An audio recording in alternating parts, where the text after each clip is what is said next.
Hi, this is Dr. Pachenik. Today I want to talk about how the personalities of leaders end up in certain consequences and outcomes. Let me first talk about Theresa May, whom we've talked about a year and a half ago, where I said she would not be successful in Brexit. The reason I said that is that she had no history of developing any strategies, tactics, or understanding personality differences to allow her to develop a comprehensive plan so that England could leave the EU. I found it to be very pleasant, engaging, but without any serious gravitas or merit in terms of either business history or a strategic history where she had to develop strategy and tactics. In turn, the vote today in Brexit did not occur. Brexit would probably fall apart, and England would have to reconstitute itself under another prime minister because she has not been effective.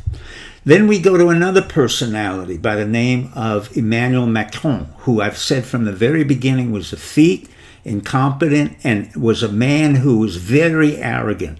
In fact, what happened is his own personality played out to such an extent that we have had in France riots for over several months where the yellow vests, just ordinary people who were complaining about the increase in taxes on their gas bill, was causing them destitute. And they could not afford to have an ordinary life, particularly the middle class and the lower class workers. So, as predicted, Emmanuel had to come forth, make a statement, and said that he would eliminate the gas tax and would lower the income tax for the middle classes. In effect, what he said is that he was wrong, but the reality is that he can no longer be the president or the prime minister of France. His personality is not suited for it. He's too arrogant and too indifferent to the concerns of the ordinary citizen. Then we come to the third and most interesting person of all, Donald Trump. Donald Trump, as you know, is strategic. He's had a business history. He has been very effective in certain strategies and tactics. But recently he found himself in a quagmire.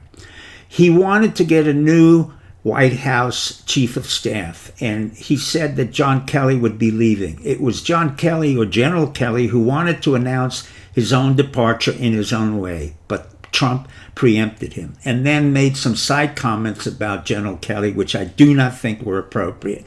General Kelly has done a formidable job of keeping command and control in the White House.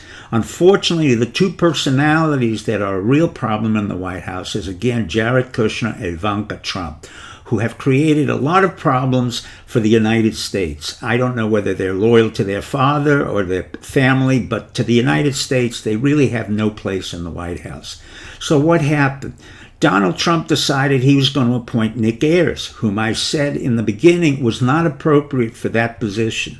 Nick Ayers is a very effective, very quick study in political operations, but not in strategy and tactics. He's a man who at a very young age developed consulting firms in the Republican Party and made an absolute fortune.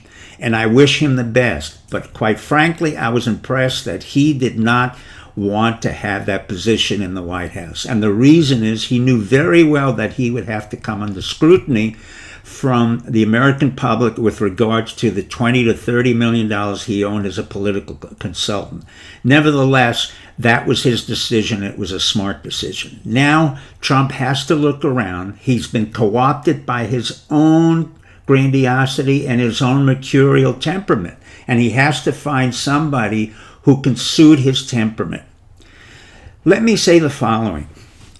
With concern to Brexit, Hugh Grant, the comedian, once said, "Brexit is the equivalent of England taking a shotgun and blowing its face out."